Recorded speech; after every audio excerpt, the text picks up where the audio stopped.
आपणकर जदि कर्कट राशि होइथाए तेबे एही भिडियोटी को थरे मात्र शेष पर्यंत देखंतु। कर्कट राशि व्यक्तिविशेष मानकर जीवन एही महाशिवरात्रि ठारू बदलिबाकु जाउअछि। कारण ग्रह नक्षत्र मानकर चलन रे गोटे बहुत बड़ा परिवर्तन हेबाकु जाउअछि, जहा द्वारा एमानकर जीवन रे चलिथिबा समस्त दुख कष्ट एवं समस्यार अंत हेबाकु जाउअछि एवं महादेवंकर कृपारू एमानकर जीवन रे पुणी थरे खुशी फेरिबाकु जाउअछि। देखंतु बुध शुक्र एवं सूर्यंकर राशि परिवर्तन हेबाकु जाउअछि, जहा द्वारा आपणकर जीवन रे किछि बड़ हेबाकु जाउअछि। आपणक जीवन रे चलिथिबा समस्त दुख कष्टर अंत हेबाकु जाउअछि। पुनर्बार आपणकर जीवन रे खुशी फेरिबाकु जाउअछि। तेबे आसंतु जानिबा एही महाशिवरात्रि ठारू आपणकर जीवन रे कौन सबु बड़ परिवर्तन हेबार अछि। एहा पूर्वरु जदि आपणकर भी कर्कट राशि होइथाए एवं आपण भी महादेवंकु सच्चा हृदय भक्ति करुथांती विश्वास करुथांती तेबे एही भिडियोटी को लाइक करी कमेंट बॉक्स रे ओम नमः शिवाय हर हर महादेव अवश्य लिखि दियंतु। बंधुगण देखंतु पूर्वर आपणकर स्वास्थ्य खराब रहुथिला, धन जनित समस्या देखा देउथिला। आपण ऋण नैथिले किंतु ऋण सुझी पारु नथिले। ऋणर भार आपणकर ऊपर बढ़ी जाइथिला। गृह परिवार रे खुशीर वातावरण नथिला। शिक्षा क्षेत्र रे समस्या देखा देउथिला। आपणकर अनेसेसरी खर्च हेउथिला। समाज रे आपणकर मान सम्मान नथिला। आपणकु चाकरी प्राप्ति होई पारु नथिला। संतान संतति पाई आपण चिंतित थिले। आपणकर व्यापार वाणिज्य रे लॉस हेउथिला। प्रेम जीवन रे मध्य समस्या देखा देउथिला। तेबे एही भली जहा भी समस्या आपणक जीवन रे चालुथिला ताहा एबे दूर हेबाकु जाउअछि। एही महाशिवरात्रि ठारू आपणकर जीवन रे पुणी थरे खुशी फेरिबाकु जाउअछि। आपणकर जीवन रे नूतन सूर्य उदय हेबाकु जाउअछि। बंधुगण देखंतु शुक्रंकर राशि परिवर्तन हेउअछि। शुक्र जे कि धनकारक ग्रह एवं शुक्र ग्रह को माँ लक्ष्मी का स्वरूप मान जाइथाए। शुक्र आपणकर चतुर्थ भाव एवं एकादश भावर स्वामी अटंती। चतुर्थ एवं एकादश भावर स्वामी होई करी शुक्र आपणकर नवम भाव को चलन करुछंती एवं उच्चस्थ अवस्थार अछंती। आपणकर भाग्य आपणकर साथ देव, काहेकि ना नवम भाव आपणकर भाग्यर भाव होइथाए। एही महाशिवरात्रि परे भाग्य बल रे आपण कम परिश्रम रे बहुत अधिक सफलता प्राप्ति करिवे। शेयर मार्केट, स्टॉक मार्केट एवं ट्रेडिंग रे काम करुथिबा लोक मानकु अचानक धन प्राप्ति हेब। आपण कोनोसी बड़ कार्यर आरंभ करि पारंती, बड़ इन्वेस्टमेंट करि पारंती। विदेश जीवार सुख मध्य आपण को प्राप्ति हेब। भ्रमण सुख आपण को प्राप्ति हेब। एही महाशिवरात्रि परे आपण कोनोसी प्रॉपर्टी, भूमि, जमी किमा नूतन गृह इत्यादि निर्माण करिबा पाई मन बळेई पारंती। आपणकर मन धर्म आड़क अग्रसर होई पारे। आपण कोनोसी धार्मिक स्थान को यात्रा मध्य करि पारंती। धार्मिक अनुष्ठान रे आपणकर किछि पैसा खर्च होई पारे।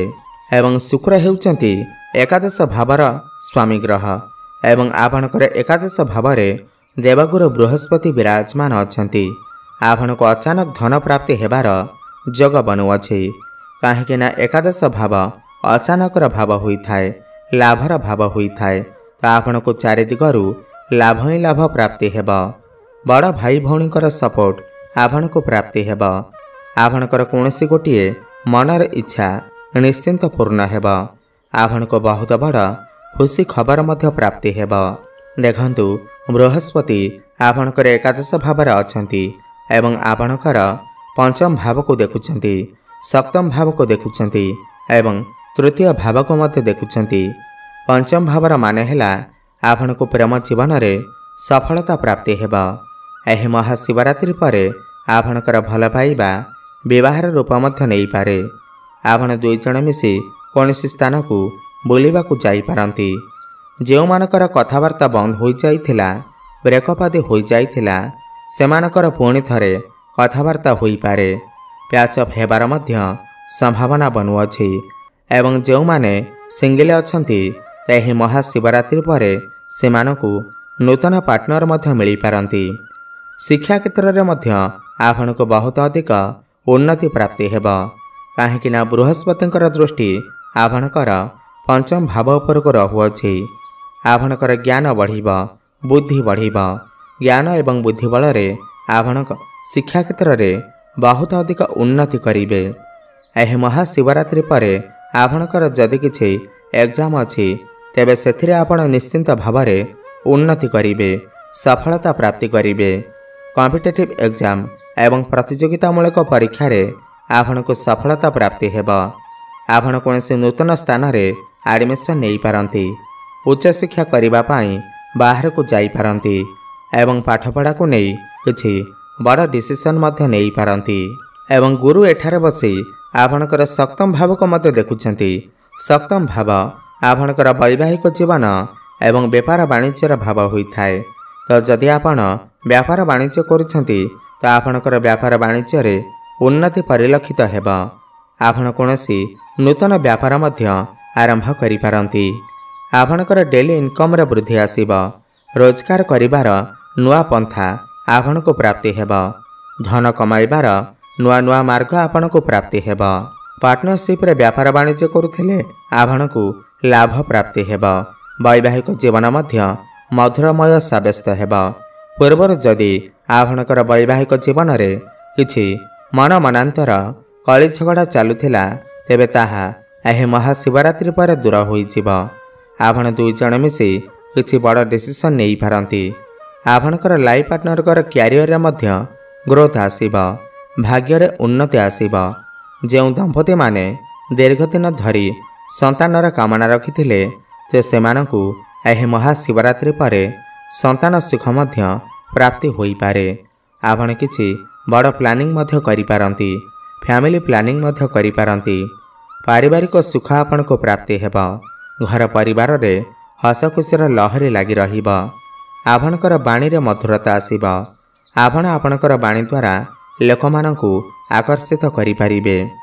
ବୁଧ ଏବଂ ସୂର୍ଯ୍ୟ ଆପଣଙ୍କର ଅଷ୍ଟମ ଭାବରେ ବୁଧାଦିତ୍ୟ ରାଜଯୋଗର ନିର୍ମାଣ କରୁଛନ୍ତି ଏବଂ ଆପଣଙ୍କର ଦ୍ୱିତୀୟ ଭାବ ଧନ ଭାବକୁ ଦେଖୁଛନ୍ତି। ଏହି ମହାଶିବରାତ୍ରି ପରେ ଆପଣଙ୍କର ଧନରେ ବୃଦ୍ଧି ହେବ। ଆପଣଙ୍କର ଫାଇନାନ୍ସିଆଲ ଗ୍ରୋଥ ହେବ, ବ୍ୟାଙ୍କ ବାଲାନ୍ସ ବଢ଼ିବ। ଆପଣ କିଛି ପଇସା ସଞ୍ଚୟ କରିପାରିବେ। ପଡ଼ୋଶୀଙ୍କ ସହିତ ଆପଣଙ୍କର ସମ୍ପର୍କ ଭଲ ରହିବ। କ୍ୟାରିୟର କ୍ଷେତ୍ରରେ ମଧ୍ୟ ଆପଣ ବହୁତ ଅଧିକ ଉନ୍ନତି କରିବେ। କୌଣସି MNC କମ୍ପାନୀରୁ ଜବ୍ ଅଫର୍ ମଧ୍ୟ ଆସିପାରେ। ଆପଣ ଯଦି ପୂର୍ବରୁ ଚାକିରି କରୁଛନ୍ତି ତ ଆପଣଙ୍କର ପ୍ରମୋସନ୍ ହେବାର ମଧ୍ୟ ଯୋଗ ବନୁଅଛି। ଆପଣ ସମସ୍ତ କାର୍ଯ୍ୟକୁ ବହୁତ ସୁରୁଖୁରୁରେ କରିପାରିବେ ଏବଂ କର୍ମସ୍ଥାନରେ ଆପଣଙ୍କୁ ସମ୍ମାନିତ କରାଯାଇପାରେ। ଯେଉଁ ବ୍ୟକ୍ତିବିଶେଷମାନେ ବେରୋଜଗାରୀ ଅଛନ୍ତି, ଯେଉଁମାନଙ୍କ ପାଖରେ କୌଣସି ଚାକିରି ବାକିରି ନାହିଁ ତ ସେମାନଙ୍କୁ ଏହି ମହାଶିବରାତ୍ରି ପରେ ଚାକିରି ମିଳିବାର ନିଶ୍ଚିନ୍ତ ମିଳିବ। ଆପଣ ଚେଷ୍ଟା ଜାରି ରଖନ୍ତୁ। ଆପଣଙ୍କର ମାଆଙ୍କର ସ୍ୱାସ୍ଥ୍ୟରେ ଯଦି କିଛି ସମସ୍ୟା ଲାଗି ରହିଥିଲା ତାହା ମଧ୍ୟ ଦୂର ହୋଇଯିବ। ଏହି ମହାଶିବରାତ୍ରି ପରେ ଆପଣଙ୍କର ସ୍ୱାସ୍ଥ୍ୟ ମଧ୍ୟ ବହୁତ ଭଲ ରହିବ। ଦୀର୍ଘଦିନ ଧରି ଲାଗି ରହିଥିବା ରୋଗରୁ ଆପଣଙ୍କୁ ମୁକ୍ତି ମିଳିଯିବ। ଆପଣ ନିଜକୁ ସ୍ୱାସ୍ଥ୍ୟବାନ ଅନୁଭବ କରିବେ। ଏହି ମହାଶିବରାତ୍ରି ପରେ ଦୂରଯାତ୍ରା କରିବାର ସୁଖ ଆପଣଙ୍କୁ ପ୍ରାପ୍ତି ହେବ। ବିଦେଶରେ ରହି ଯେଉଁ ବ୍ୟକ୍ତିବିଶେଷମାନେ ଚାକିରି କରୁଛନ୍ତି କିମ୍ବା ବେପାର ବାଣିଜ୍ୟ କରୁଛନ୍ତି ସେମାନଙ୍କୁ ନିଶ୍ଚିନ୍ତ ଭାବରେ ଲାଭ ପ୍ରାପ୍ତି ହେବ। ଇମ୍ପୋର୍ଟ ଏକ୍ସପୋର୍ଟ କାମ, କନଷ୍ଟ୍ରକ୍ସନର କାମ, ଲିକ୍ୱିଡିଟିର କାମ, ମାର୍କେଟିଂ, ଡିଜିଟାଲ କାମ, ଅନଲାଇନରେ କାମ କରୁଥିବା ଲୋକମାନଙ୍କୁ ଅଧିକ ପ୍ରଫିଟ୍ ପ୍ରାପ୍ତି ହେବ, ଅଧିକ ଲାଭ ପ୍ରାପ୍ତି ହେବ। ମିଡ଼ିଆ ଲାଇନରେ ଥିବା ଲୋକମାନେ ମଧ୍ୟ ସଫଳତା ପ୍ରାପ୍ତି ହେବ।